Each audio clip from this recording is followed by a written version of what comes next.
പ്രിയ വിദ്യാർത്ഥികളെ, ഒരിക്കൽ കൂടി MS&AYUSH അക്കാഡമിയുടെ ഇംഗ്ലീഷ് ക്ലാസ്സിലേക്ക് സ്വാഗതം. പ്രിയമുള്ള 10ാം ക്ലാസ്സിലെ വിദ്യാർത്ഥികളെ, നമ്മൾ രണ്ടാം വോളിയത്തിലെ ഏറ്റവും പ്രയാസമായ പോയട്രി എന്ന് പറയുന്ന ചാപ്റ്ററാണ് നമ്മൾ ഇന്ന് പഠിക്കുന്നത്. പാബ്ലോ നെരൂദ എന്ന് അറിയപ്പെടുന്ന Neftali Ricardo Reyes Basoalto, that is popularly known as Pablo Neruda. Maybe you heard about Pablo Neruda, that name. But Neftali Ricardo Reis Basalto, that is the real name of Pablo Neruda.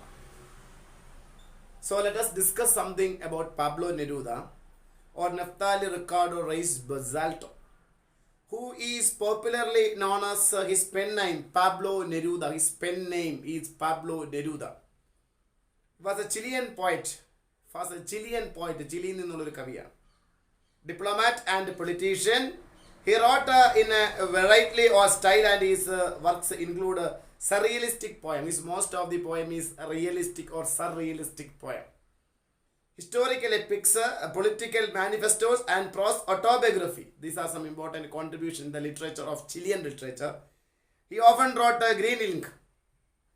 പലപ്പോഴും അദ്ദേഹം കഥകളും കവിതകളൊക്കെ എഴുതിയിരുന്നത് പച്ചമഷയിൽ, which was his personal symbol for desire and hope. വ്യക്തിപരമായി പറയുകയാണെങ്കിൽ അദ്ദേഹത്തിൻ്റെ ഡിസയറിനെ, ആഗ്രഹങ്ങളെ, hope, പ്രതീക്ഷകളെ കാണിക്കുന്നു. He won the Nobel Prize for Literature in 1971. 1971 അദ്ദേഹത്തിന് നൊബേൽ പ്രൈസ് കിട്ടുകയുണ്ടായി. That is one of his outstanding achievement of Pablo Neruda or Neftali Ricardo Reis Basalto, that is his name. So today we are going to discuss about his famous poem Poetry.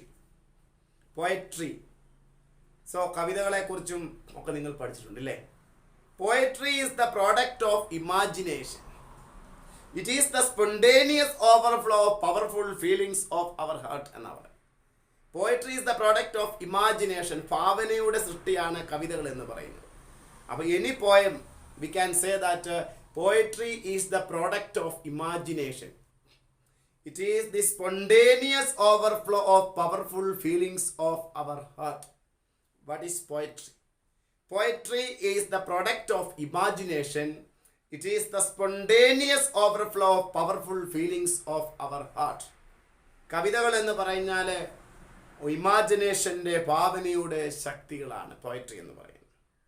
ഇത് spontaneous ആയി, നിർഗളമായി പോകുന്ന powerful feelings, നമ്മുടെ ഹൃദയത്തിൻ്റെ പവർഫുള്ളായിട്ടുള്ള ഹൃദയത്തിൻ്റെ ഫീലിങ്സിൻ്റെ powerful feelings over heart എന്ന് പറഞ്ഞത്, ഹൃദയത്തിലെ powerful ഫീലിങ്സിനെയാണ് ആണ് പോയട്രി കാണിക്കുന്നത്. അങ്ങനെയുള്ള പോയട്രി എന്ന് പറയുന്ന കവിതയിലേക്ക് നമുക്ക് പോകാം. In this poem the poet shares his experience being embraced by creativity and finding his own passion and calling. Now read the poem. Everything is creativity എന്ന് പറയുന്നത് എല്ലാവരെയും സംബന്ധിച്ചിടത്തോളം പല രീതിയിൽ. ചില ആളുകൾ കവിത എന്ന് പറയുന്ന ക്രിയേറ്റിവിറ്റി, ഓരോ ക്രിയേറ്റീവായിട്ടുള്ള എലമെൻറ്റ്സ് ഓരോ ആളുകളും ഇഷ്ടപ്പെടാറുണ്ട്. അങ്ങനെയുള്ള വളരെ കോംപ്ലിക്കേറ്റഡ് ആയിട്ടുള്ള പക്ഷേ വളരെയേറെ മീനിങ് ഫുൾ ആയിട്ടുള്ള Neftali Ricardo Reyes Basoalto or Pablo Neruda's poem, we are going to discuss poetry. So don't forget it. Poetry is the product of imagination. It is the spontaneous overflow of powerful feelings of our heart. And it was at that age poetry arrived. And it was at the age the poetry arrived. ആ പ്രായത്തിലായിരുന്നു poetry എത്തിയത്. In search of me, അത് എന്നെ അന്വേഷിച്ച് വരികയായിരുന്നു. I don't know, the poet, I don't know where it came from. The poet says that that was the age the poetry arrived and find him. The poet does not know, the poet don't know, or the poet doesn't know where it came from. അതായത് ഈ കവി എന്ന് പറയുന്നത്, നമ്മൾ കവിയാകാൻ അദ്ദേഹം ആഗ്രഹിച്ചിട്ടൊക്കെ ഉണ്ടാകും, പക്ഷേ എന്നാൽ കവിതകൾക്ക് വിഷയമാകുന്നത് പലപ്പോഴും പലതാണ്. ഇവിടെ ഈ കവിതയ്ക്ക് വിഷയമായിട്ടുള്ളത് കവിത തന്നെയാണ്. And it was at that age, ആ പ്രായത്തിലായിരുന്നു പോയട്രി അറൈവ്ഡ്, കവിത എത്തിയത്. ഇൻ സെർച്ച് ഓഫ് മീ, അത് എന്നെ അന്വേഷിച്ചു വരികയായിരുന്നു. ഐ ഡോണ്ട് നോ, എനിക്കറിയില്ല. വേർ ഇറ്റ് കെയിം ഫ്രം, അത് എവിടെ നിന്ന് വന്നു. It means poetry. I the poet. അപ്പൊ കവി പറയുകയാണ്, കവിത കവിയെ തേടി എത്തുകയായിരുന്നു. അത് എവിടെ നിന്നാണ് വന്നത് എന്ന് കവിക്കറിയില്ല അത് എവിടെ നിന്നാണ് വന്നതെന്ന്.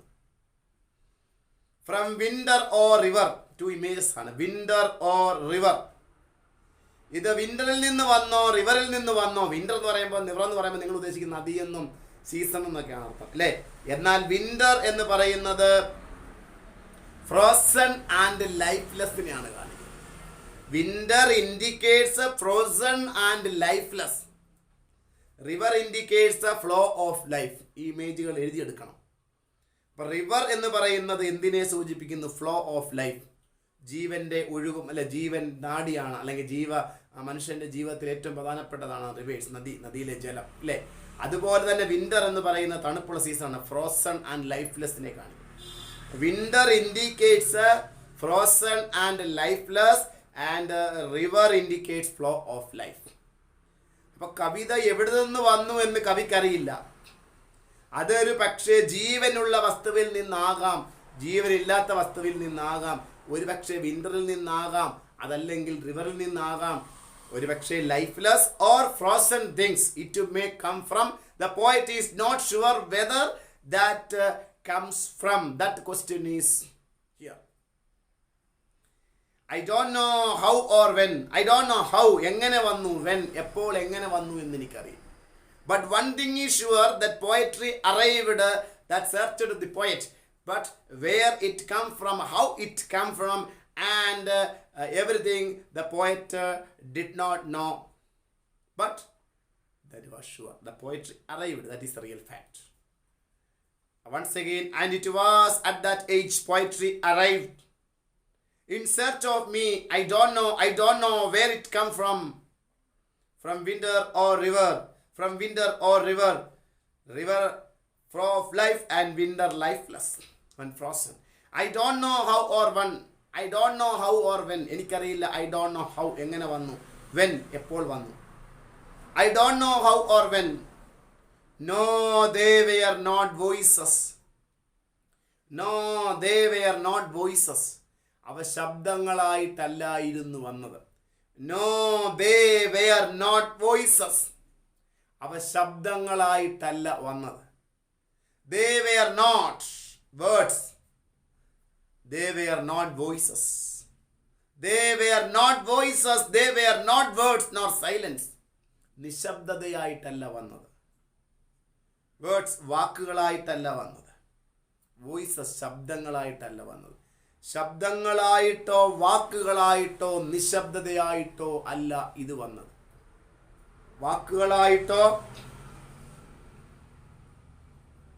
ശബ്ദങ്ങളായിട്ടോ നിശബ്ദതയായിട്ടോ അല്ല അവ എന്നെ തേടി വന്നത്. But from the street I was summoned. എന്നാൽ തെരുവിന്റെ ഓരങ്ങളിൽ നിന്ന് അതെന്നെ വിളിക്കുകയായിരുന്നു. Summoned called. തെരുവിന്റെ ഓരങ്ങളിൽ നിന്ന് അതെന്നെ വിളിക്കുകയായിരുന്നു. From the branches of night. നിശീദിനിയുടെ ശാഖകളിൽ നിന്നാകാം വന്നത്.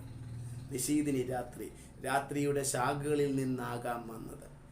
Abruptly from others, unexpected to come from somewhere. What are things you have learned from here? The poet Pablo Neruda says his own personal experience. At that age of poetry arrived and it searched of him. The poet is not sure whether it come from winter or river. The poet is not sure whether it come from river or winter. But one thing is sure, they are not words. They are not voices. And not silences. നിശബ്ദതയായിട്ടോ വാക്കുകളായിട്ടോ ശബ്ദങ്ങളായിട്ടോ വന്നത്. From the street I was summoned. I was summoned from the street. Summoned calls. From the branches of night, നിശീദിനിയുടെ ശാഖകളിൽ നിന്നാകാം വന്നത്. Abruptly from others, മറ്റുള്ളവരിൽ നിന്നാകാം വന്നത്. ഇത് വളരെ complicated ആയിട്ട് കവി പറഞ്ഞിരിക്കുന്നുള്ളൂ. വളരെ സിമ്പിളാണ് കവിത വായിക്കുമ്പോൾ. ഒരു ദിവസം കവി പറയുകയാണ്, കവി ഒരുപക്ഷെ കവിയാകാൻ ആഗ്രഹിച്ചിരുന്നു എങ്കിലും കവിയെ തേടി വരികയായിരുന്നു. ആ കവിത ഒരുപക്ഷെ കവിതയെ തേടി വന്നത് ജീവനുള്ള വസ്തുക്കളിൽ നിന്നോ ജീവനില്ലാത്ത വസ്തുക്കളിൽ നിന്നോ വിൻഡറിൽ നിന്നോ റിവറിൽ നിന്നോ ഒക്കെ ആകാം. പക്ഷെ ഒരു കാര്യം എനിക്കറിയാം, അവ വാക്കുകളായിട്ടല്ല വന്നത്, അവ നിശബ്ദമായിട്ടല്ല വന്നത്, അവ ശബ്ദങ്ങളായിട്ടല്ല വന്നത്. തെരുവിൻ്റെ ഓരങ്ങളിൽ നിന്നാകോ, ബ്രാഞ്ചസ് ഓഫ് നൈറ്റ്, നിശീദിനിയുടെ ശാഖകളിൽ നിന്നാണോ, അൺഎക്സ്പെക്റ്റഡ് ആയിട്ടാണോ, ഒന്നൊന്നും എനിക്കറിയില്ല. പക്ഷേ വന്നു എന്ന് കവിക്ക് ഉറപ്പായിരുന്നു. Second paragraph. Among violent fires, വന്യമായ തീജാലകൾ, അഗ്നികുണ്ഡങ്ങളിൽ നിന്നോ തീജാലകളിൽ നിന്നോ, ഓർ റിട്ടേണിംഗ് എലോൺ, തനിച്ചോ. There I was without a face. There I was without a face and it touched me. There, അവിടെ, I means poet. Without face, മുഖമില്ലാതിരുന്ന എന്നെ. And there I was without a face and it touched me. മുഖമില്ലാതെ ഇരുന്ന ഒന്നത് സ്പർശിച്ചു. മുഖമില്ലാതെ ഇരുന്ന എന്നെ അത് സ്പർശിച്ചു എന്ന് പറയുമ്പം here indicates without face identity എന്ന് പറഞ്ഞാൽ കവി എന്ന പേരിൽ അദ്ദേഹത്തിന് ആരും അറിയുന്നില്ലായിരുന്നു. ഒരു വ്യക്തി എന്ന നിലയിൽ അദ്ദേഹത്തിന് ആരും അറിയുന്നുണ്ടായിരുന്നില്ല. എന്നാൽ അദ്ദേഹത്തിനെ എല്ലാവരും അറിയാൻ തുടങ്ങിയത് എപ്പോഴാണ്? മുഖമില്ലാതിരുന്ന അദ്ദേഹത്തെ എല്ലാവരും അറിയാൻ തുടങ്ങിയത് ഒറ്റ സാഹചര്യത്തിലായിരുന്നു. അത് എപ്പോഴാണ് എന്ന് ചോദിച്ചാൽ വളരെ സിമ്പിളായി പറയാം. അദ്ദേഹം എപ്പോൾ കവിത എഴുതാൻ തുടങ്ങിയോ അന്ന് മുതൽ അദ്ദേഹത്തിൻ്റെ ഐഡന്റിറ്റി ഉണ്ടായി. The poet, that was his identity. Once again remember that. Among violent fires, വന്യമായ തീജാലുകൾക്കിടയിലൂടെയോ തനിച്ചോ. There I was without a face, I means the poet. There is no face, പോയറ്റിന് മുഖമുണ്ടായിരുന്നില്ല. And it touched me, it എന്ന് പറഞ്ഞു കഴിഞ്ഞാൽ poetry. മുഖമില്ലാതിരുന്ന കവിക്ക് ഒരു മുഖം നൽകി എന്ന് പറഞ്ഞാൽ before writing the poetry nobody knew him about as a poet. Whenever he tries to write the poem and he was sure that he got an identity that is poet. അങ്ങനെ ഇല്ലേ? നിങ്ങളിപ്പോൾ ആരും അറിയുന്നില്ല, പക്ഷെ നിങ്ങളെ നാളെ സിനിമ നടനോ ഒരു കവിയോ ഒക്കെ ആയിക്കഴിഞ്ഞാൽ നിങ്ങൾ അറിയപ്പെടും, നിങ്ങൾ പ്രശസ്തനാവും അല്ലേ? ക്രിക്കറ്റ് കളിക്കാരനൊക്കെ ആയിക്കഴിഞ്ഞാൽ. ഇവിടെ ഇദ്ദേഹത്തെ പ്രശസ്തനാക്കിയത് എന്തായിരുന്നു എന്ന് ചോദിച്ചാൽ വ്യക്തമായി പറയട്ടെ, ഇദ്ദേഹത്തിനെ പ്രശസ്തനാക്കി കൊടുത്തത്, അദ്ദേഹത്തിന് ഐഡന്റിറ്റി നൽകിയത് പോയട്രി ആയി. അതാണ് ആദ്യത്തെ കുറച്ച് വരി.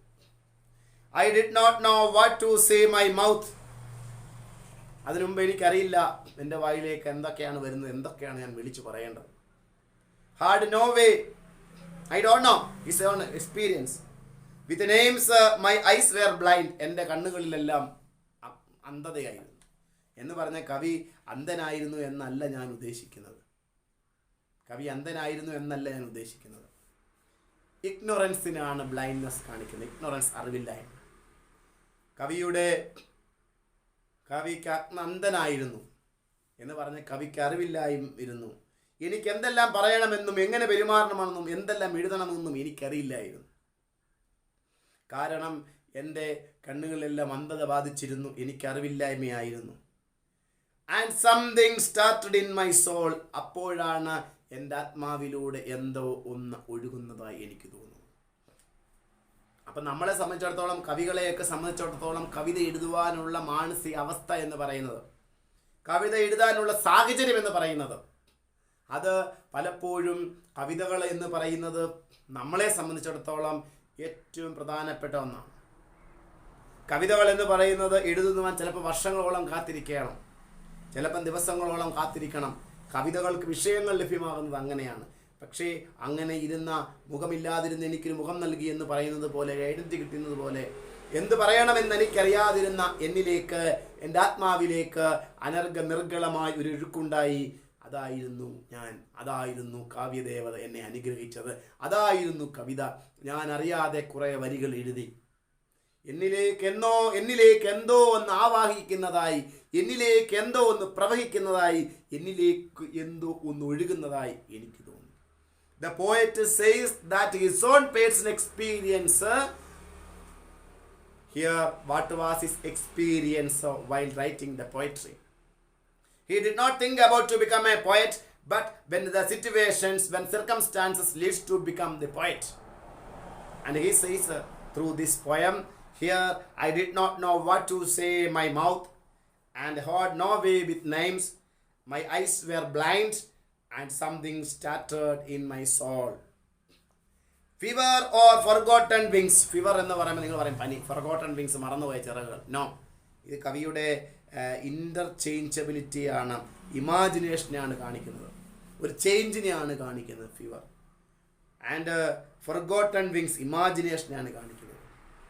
അപ്പം a good poet should be good imaginative mentality. He had to inculcate in his life. Poetry is the product of imagination. It is the spontaneous overflow of powerful feelings of a heart. Poetry is the product of imagination. It is the spontaneous overflow of powerful feelings of a heart. അവിടെ മാച്ചി. കവിത എന്ന് പറയുന്നത് product of imagination, ഭാവനയുടെ പ്രോഡക്റ്റാണ്. കവിത എന്ന് പറയുന്നത് ഭാവനയുടെ പ്രോഡക്റ്റാണ്. The spontaneous overflow of powerful feelings of a heart. വളരെ നിർഗളമായി വരുന്ന, spontaneous ആയിട്ടുള്ള, നിർഗളമായി വരുന്നുള്ള ഒരു ഫീലിങ്സ് ആണ് കവിത എന്ന് പറയുന്നത്. Fever or forgotten wings and I made my own way. ഞാൻ എൻ്റെ വഴികൾ കണ്ടെത്തുകയായിരുന്നു. And my eyes were blind. എൻ്റെ കണ്ണുകളിൽ അന്ധത ബാധിച്ചിരുന്നു. Something started in my soul. എൻ്റെ ആത്മാവിൽ എന്തോ ഒഴുകുന്നതായി ഞാൻ അറിഞ്ഞു. ഫീവർ ഓർ ഫോർഗോട്ടൺ വിങ്സ്, അതൊരു പക്ഷേ ഭാവനയാകാം, ചേഞ്ച് ആകാം. Fever change. And also forgotten wings is imagination. And I made my own way. ഞാൻ എൻ്റെ പാത കണ്ടെത്തി. ഡിസെപ്റ്റിംഗ് ദാറ്റ് ഫയർ. മറ്റുള്ളവർക്ക് മനസ്സിലാക്കാൻ പറ്റാത്ത ആ തീജ്വാല എന്താണെന്ന് എനിക്ക് മനസ്സിലായി. So remember that. ഞാൻ തീരുമാനിച്ചു, ഇതാണ് എൻ്റെ ഭാവി, ഇതാണ് എൻ്റെ കരിയർ, ഇതാണ് എൻ്റെ മേഖല. തിരിച്ചറിഞ്ഞു. എൻ്റെ ആത്മാവിൻ്റെ ഉള്ളിലൂടെ എന്തോ ഒന്നൊഴുകാൻ തുടങ്ങിയപ്പോൾ കവി പറയുകയാണ്, ഇതാണ് എൻ്റെ മേഖല എന്ന്, ഇതാണ് എൻ്റെ മേഖല എന്ന് ഞാൻ തിരിച്ചറിഞ്ഞു എന്നതാണ് കവിയുടെ പറയുന്നത്. Once again I read this. I did not know what to say my mouth, had no way with names, and my eyes were blind, ignorance, and something started in my soul. Fever or forgotten wings, that is change, and also forgotten wings indicates imagination. I made my own way, decepting that fire. ആർക്കും മനസ്സിലാകാത്ത ആ അഗാധമായ ആ fire, ആ ജ്വാലകൾ, അതെനിക്ക് മനസ്സിലാക്കാൻ കഴിയുന്നുണ്ടായിരുന്നു. And I wrote the first faint line. Faint, അവ്യക്തമായ വരികൾ ഞാൻ എഴുതി. And I wrote the first faint line. അവ്യക്തമായ ആ വരികൾ ഞാൻ ആദ്യമായി എഴുതി. Without substance, pure nonsense. പറയട്ടെ, അതിൻ്റെ അകത്ത് സബ്സ്റ്റൻസ് ഒന്നുമില്ലായിരുന്നു, ശുദ്ധമായ അസംബന്ധമായിരുന്നു. Experience makes the man perfect എന്ന് പറയും. ആദ്യമായി കവിത എഴുതി. ആ കവിതയ്ക്കകത്ത് ആദ്യമായി നിങ്ങൾ ചായ ഉണ്ടാക്കുമ്പോൾ ചായക്കകത്ത് പാലും തേയിലയും പഞ്ചസാരയും വെള്ളമൊക്കെ വേണം എന്ന് പറയുന്നത് പോലെ അത് ചേരുമ്പോഴാണ് മനോഹരമായി ചായ ആകുന്നത്. എലമെൻറ്റ്സ് കൂടുന്നതനുസരിച്ച് ചുക്കൊക്കെ ഇട്ട് കഴിഞ്ഞാൽ ചുക്ക് കാപ്പിയാകും. ഇനി തേയിലയും അതിനോടൊപ്പം തന്നെ ഗ്രീൻ ടീയോ എന്തൊക്കെയാണ് നമ്മൾ വെറൈറ്റിയായി ചിന്തിക്കുന്നത്, അതിനനുസരിച്ച് ടേസ്റ്റ് മാറും. ടീ എന്ന് പറഞ്ഞാൽ തന്നെ. അപ്പോൾ നമ്മൾ ബ്രൂ കോഫിയാണ് ഇടുന്നെങ്കിൽ ബ്രൂ ഇട്ട് കഴിയുമ്പോൾ അതിന് സാധാരണ കോഫി ഇടുമ്പോൾ വ്യത്യസ്തമാകും. അതുപോലെ തന്നെ ഒരു കവിതയുടെ സബ്സ്റ്റൻസ് എന്ന് പറയുന്നത്, പ്യുവർ നോൺസെൻസ് എന്ന് പറയുന്നത്, ശുദ്ധമായ അസംബന്ധം എന്ന് പറയുന്നത് കവിതകളെ സംബന്ധിച്ചിടത്തോളം ഏറ്റവും പ്രധാനമായി ഞാൻ പറയട്ടെ, അതെന്താണെന്ന് വെച്ചാൽ സിമ്പിളായി പറയാം. ഒന്ന്, figure of speech, rhyming words, rhyming scheme, alliteration, assonance, ഇതൊക്കെയാണ് പോയട്രിയെ മനോഹരമാക്കുന്നത്. ഒരു കവിതയെ ചായക്കകത്ത് ചായപ്പൊടിയും പഞ്ചസാരയും തേയിലയും ഒക്കെ ഇടുന്നത് പോലെ കവിതയെ മനോഹരമാക്കുന്നത് കവിതയ്ക്കകത്ത് എലമെൻറ്റ്സ് എന്ന് നമ്മൾ പറയുന്ന അതിലേറ്റവും മനോഹരമാക്കി ഇടുന്നത് എന്താണെന്ന് ചോദിച്ചാൽ വ്യക്തമായി പറയട്ടെ, പോയട്രിക്ക് ആവശ്യമായ അസംസ്കൃത വസ്തുക്കൾ എന്നിവിടെ നമ്മൾ പറയുകയാണെങ്കിൽ അത് തേയില എന്ന് പറയുന്നത് അതിൻ്റെ figure of speech, rhyming words, rhyme scheme, alliteration, assonance, ഇങ്ങനെയുള്ള പദങ്ങളൊക്കെ. ഇതൊന്നുമില്ല, ചുമ്മാ ഞാൻ കവിത എഴുതി. I wrote first vain line without substance, pure nonsense, ശുദ്ധമായ അസംബന്ധമായിരുന്നു. And someone who knows nothing, pure nonsense, ശുദ്ധമായ അസംബന്ധം. പക്ഷെ അതിനകത്തൊരു ബുദ്ധി ഉണ്ടായിരുന്നു, അതിനകത്തൊരു യുക്തി ഉണ്ടായിരുന്നു. someone who knows nothing I suddenly saw, മറ്റുള്ളവർക്ക് മറ്റുള്ളവർക്ക് മനസ്സിലാകത്തില്ല. ഇമാജിനേഷൻ. കവികൾ സാധാരണക്കാർ കാണുന്നത് പോലെയല്ല. ഹാ പുഷ്പമേ അധിക തുങ്ക പദത്തിലെത്ര രാജ്ഞി കണക്കയോ നീ എന്നൊക്കെ നിങ്ങൾ കേട്ടിട്ടുണ്ട് കവിതകൾ അല്ലേ? വൈരാഗ്യമേറിയൊരു വൈദിക അല്ലേ, അങ്ങനെ നമ്മൾ പറഞ്ഞ അനേക കവിതകളുണ്ട്. എത്രയോ കവിതകളുണ്ട്. വീണ പൂവിനെ നോക്കി കവി പറഞ്ഞ വരികളെ പോലെ തന്നെ എത്രയോ കവിതകൾ മലയാളത്തിലും ഇംഗ്ലീഷിലും ഹിന്ദിയിലും ഒക്കെ ഉണ്ട്. അപ്പം അവിടെയൊക്കെ ഈ സാഹചര്യങ്ങൾ, സിറ്റുവേഷൻസ് ഒക്കെ ക്രിയേറ്റ് ചെയ്യുന്ന റൈമിംഗ് വേർഡ്സും അർത്ഥങ്ങളും ഒക്കെയാണ് നമ്മൾ മനോഹരമാക്കുന്നത്. പക്ഷേ മറ്റുള്ളവർക്കറിയാതെ ഭാവനയുടെ ചിറക് വിടർത്തി എന്നൊക്കെ നമ്മൾ പറയുന്നത് അല്ലേ, ആ ഭാവന ഉണ്ടായിരുന്നു. പക്ഷേ അതിനകത്ത് മനോഹരമായ കണ്ടന്റുകൾ ഉണ്ടായിരുന്നു എന്ന് ചോദിച്ചാൽ, and someone who knows nothing suddenly I saw, ഞാൻ പെട്ടെന്ന് കണ്ടു. The heavens unfastened open, സ്വർഗത്തിന്റെ കവാടങ്ങൾ തുറന്നു വരുന്നത് പോലെ. നമ്മൾ സ്വർഗത്തിൽ പോലും പോയിട്ടില്ല, പിന്നെ എങ്ങനെ സ്വർഗത്തിന്റെ കവാടം എങ്ങനെ ഇരിക്കും നമുക്കറിയാം. സ്വർഗത്തിന്റെ കവാടങ്ങൾ തുറന്നു പോരുന്നത് പോലെ ഞാൻ കണ്ടു. സ്വർഗത്തിന്റെ കവാടങ്ങൾ തുറന്നു പോകുന്നത് പോലെ ഞാൻ കണ്ടു. നിങ്ങളെ സ്വർഗത്തിന്റെ കവാടം എങ്ങനെയാണ് നിങ്ങൾക്കറിയില്ല, കാരണം നിങ്ങൾ സ്വർഗത്തിൽ പോയിട്ടില്ല. സ്വർഗത്തിന്റെ കവാടം എനിക്ക് മുമ്പിൽ തുറന്നു വരുന്നത് പോലെ ഞാൻ കണ്ടു. കവി പറയുകയാണ്, സ്വർഗത്തിന്റെ കവാടം എനിക്ക് മുമ്പിൽ തുറന്നു വരുന്നത് പോലെ ഞാൻ കണ്ടു. ഇമാജിനേഷൻ. ആൻഡ് പ്ലാനറ്റ്സ്, അവിടെ ഞാൻ ഗ്രഹങ്ങളെ കണ്ടു. പാൽപിലേറ്റിംഗ് പ്ലാന്റേഷൻസ്, തുടിക്കുന്ന തോട്ടങ്ങളെ കണ്ടു. സ്വർഗത്തിന്റെ കവാടം എന്ന് പറയുമ്പോൾ സ്വർഗം തന്നെ പോയിട്ടില്ല, സ്വർഗത്തിന്റെ കവാടം തുറന്നു വന്നു. അവിടെ തുടിക്കുന്ന തോട്ടങ്ങളെ കണ്ടു. ഷാഡോ പ്രിഫേറ്റ്, നിഴലുകളിലെ വിള്ളലുകൾ കണ്ടു. റിഡിൽഡ്, കടങ്കഥകൾ. വിത്ത് ആരോസ്, അസ്ത്രങ്ങൾ. ഫയർ, തീജാലകൾ. ഫ്ലവേഴ്സ്, പുഷ്പങ്ങൾ. വൈൻഡിങ് നൈറ്റ്, വിളഞ്ഞു പുളഞ്ഞൊഴുകുന്ന രാത്രി. യൂണിവേഴ്സ്. ആ വാക്കിൻ്റെ അർത്ഥം ഞാൻ എങ്ങനെയാണ് പറയുന്നത് നിങ്ങൾ ശ്രദ്ധിച്ച് പുസ്തകം എടുത്ത് നോക്കിയേ. ഹെവൻസ് അൺഫാസ്റ്റൻഡ് ആൻഡ് ഓപ്പൺ, സ്വർഗത്തിന്റെ കവാടം തുറന്നു വരുന്നത് പോലെ കണ്ടു. പ്ലാനറ്റ്സ്, ഗ്രഹങ്ങളെ കണ്ടു. പാൽപിലേറ്റിംഗ് പ്ലാന്റേഷൻ, തുടിക്കുന്ന തോട്ടങ്ങളെ കണ്ടു. ഷാഡോ പ്രിഫേറ്റഡ്, നിഴലുകളിലെ വിള്ളലുകൾ വീഴുന്നത് കണ്ടു. വിത്ത് ആരോസ്, അസ്ത്രങ്ങൾ. ഫയർ, തീജാലകൾ. ഫ്ലവേഴ്സ്, പുഷ്പങ്ങൾ. വൈൻഡിങ് നൈറ്റ്, വളഞ്ഞു പിളഞ്ഞൊഴുകുന്ന രാത്രികളും പ്രപഞ്ചങ്ങളും കൂടി സൃഷ്ടിച്ച ഏതോ നിഗൂഢമായ റിഡിൽ, കടങ്കഥ പോലെ എനിക്ക് തോന്നി. അതിനർത്ഥം ഞാൻ പറഞ്ഞ പോലെ പഠിക്കണം. തുടിക്കുന്ന തോട്ടങ്ങൾ, നിഴലുകളിലെ വിള്ളലുകൾ, അസ്ത്രങ്ങൾ, തീജാലകൾ, പുഷ്പങ്ങൾ, പ്രപഞ്ചത്തിൽ ഇവയെല്ലാം കൂടി ചേർന്ന് വളഞ്ഞു പിളഞ്ഞൊഴുകുന്ന ആ മനോഹരമായ രാത്രി, ഇവയെല്ലാം കൂടി ചേർന്ന് ഏതോ നിഗൂഢമായ കടങ്കഥ പോലെ എനിക്ക് തോന്നി എന്നാണ് പറഞ്ഞത്. ഇച്ചിരി പ്രയാസമാണ്, ഒന്ന് മനസ്സിലാക്കിയേ. അതുകൊണ്ട് പ്രയാസമുള്ളത് കൊണ്ട് ഞാനത് നിങ്ങൾക്ക് സെലക്ട് ചെയ്തു. നോക്കിയേ, ഒന്നുകൂടെ പറയാം. Palpitating plantations, shadows perforated riddles with arrows, fire and flowers, the winding night, the universe. കണ്ടോ? ഒന്നുകൂടെ പറയാം.